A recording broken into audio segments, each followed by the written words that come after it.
So, what you have here is a muscle system that is a direct problem with your golf swing until you understand and appreciate what it is you have to do. For instance, like I said, the muscle that brings my arm up is not the muscle that takes it down. The problem with that is the minute I grab my hands and tighten them up, I've locked up both sets of muscles. Now, the number one speed producer in your swing, the fastest part of your body, the only contact you have with the club, is your hands and wrists. They're also your weakest link, by the way. But they move very fast when they're light. They don't move fast at all when they're tight. The number two speed producer in your golf swing is your arms. You combine your arms and hands and wrists and you create a lot of speed. The faster I lead my arm and hand and rotate it over, lead that golf club, and the rotation over, you can hear the speed. If I didn't rotate, you wouldn't hear any speed. And not only that, my arm can't go any farther than that. This is why a good golf swing has a finish. The finish goes all the way through and around because your arms rotate. When you swing a golf club, you let them rotate all the way through and around. That's why there's a finish. Any reneging on that in your part, guess what? You're going to stop the flow of the club. Well, that brings on a lot of problems right there. You're putting on the brakes the minute you grab. The minute you put on those brakes, all of a sudden, over control comes. Think about this. If I let this club, my arm and hand in the club, all swing at the same speed, arm and hand in the club. Now, the minute I stop my arm, look what happens. My wrist keeps going. My hands and wrists are like hinges. Think of a door hinge. The bottom part of the hinge is in my thumb and first finger. If I flip it this way, the top part flips over. If I flip it this way, the top part flips that way. Hinges follow momentum. There's no muscles on a hinge.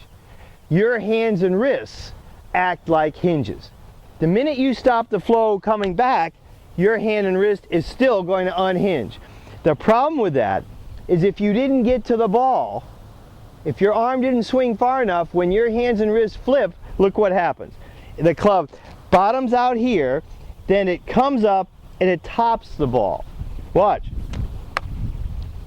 The minute I stop my arm float, my hand and wrist flips the club upward. And the minute it flips the club upward, you're going to hit the top of the ball with the bottom edge of the club, and it's going to have overspin. It's going to go rolling along. And your best friend will tell you, Mort, you looked up. You didn't look up. You stopped the flow of the golf club.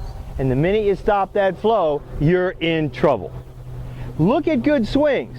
The left arm keeps going. In other words, you have to keep leading the hinge because the minute I stop my arm flow, my hinge is going to come unhinged. That's the problem with a golf swing. You've seen pictures, you see that player, he's like this coming into the shot, the angle is there, you just can sense they're going to beat the daylights out of that ball. But if we push the club, we make the club go faster than our left arm or our lead arm. George's case, it would be the right arm, obviously. So what happens? It still goes by our lead arm. Then it bottoms out in midair, comes up, tops the ball. Or we can push it down into the ground. We can do that too if we push the club. You don't want to push the club, you want to lead it. Think about what your arm does. My back of my hand is facing you. When I bring my arm over here, it's facing out that way. In other words, it opened up 90 degrees. So, if you push the club, you can make the same problem appear. You want to feel like you lead and rotate your arms the way they naturally work. You see, the golf swing is a circle. It's not a straight line. That's a huge point right there. Because I can tell you right now, walking up and down Maniac Hill out here every day, people think of a golf swing as a straight line. Straight back, straight through. It's physically impossible to do that. The reason is because your arms rotate around your body from a fixed axis point. So the swing, the most dominant force in a golf swing, is the rotary force. That's where your speed comes from. When I swing a golf club around me, you see it's around me. Then it comes through, it squares up and goes around me over here. It's a circle. That's why that machine over there gives you an idea of a plane. But the plane is a swing around you, not unlike a baseball swing. Here's the speed. The speed is in the rotation. We used to call that breaking our wrists. The faster you rotate, the faster the club moves. The harder you'll hit the ball if you make contact, because that's where the speed comes from. What makes golf different is the ball's down on the ground and we bend over. In other words, if I took this club here like this and then I bent over, you see I'm on an oblique plane now, making a golf swing. So when I take this club away from that straight line, you see it looks straight, but then due to the rotation of my arms, it comes inside. Look at how far inside the target line I am, and I'm only halfway back. That's not a straight line. If I'm thinking of a straight line, I'd have to swing like a Ferris wheel, and that can't be done because of the way we're built. Mr. Goldberg, how are you today?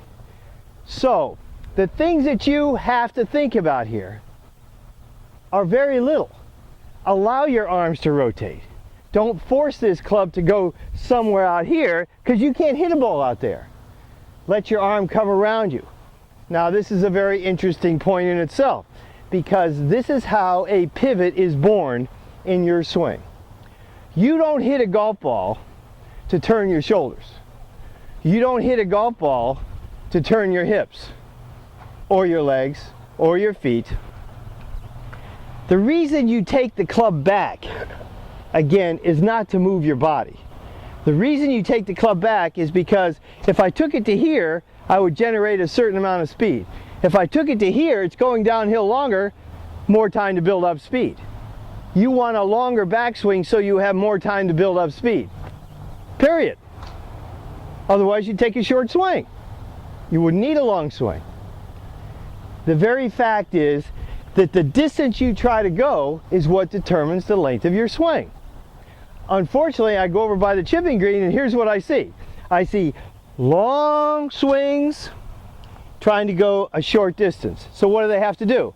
Slow it down, because Mother Nature would give you too much speed if it just fell on the ball. So you instinctively know that, so what do?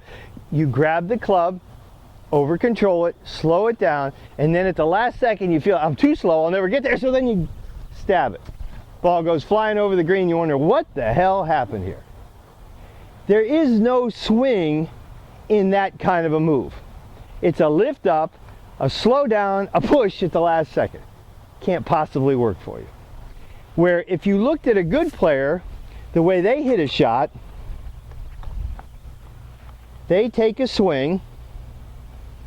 If I wanted to go, just say to the corner of the driving range here, just a short swing, here and here. Not a very big swing. Don't need a lot of power. If I want to go a little bit farther, a longer swing, go a little bit farther. If I want to hit a much longer shot, I would have to take the club back farther. But the reason I take it back farther is to hit the ball farther. If I try to take a long swing, and you can see it the minute I do it, if I take a long swing and then I slow down to hit it there, what's going to happen? I'm going to mess the flow of this swing up. And that's how you scull the ball, how you hit it fat. There is no finish.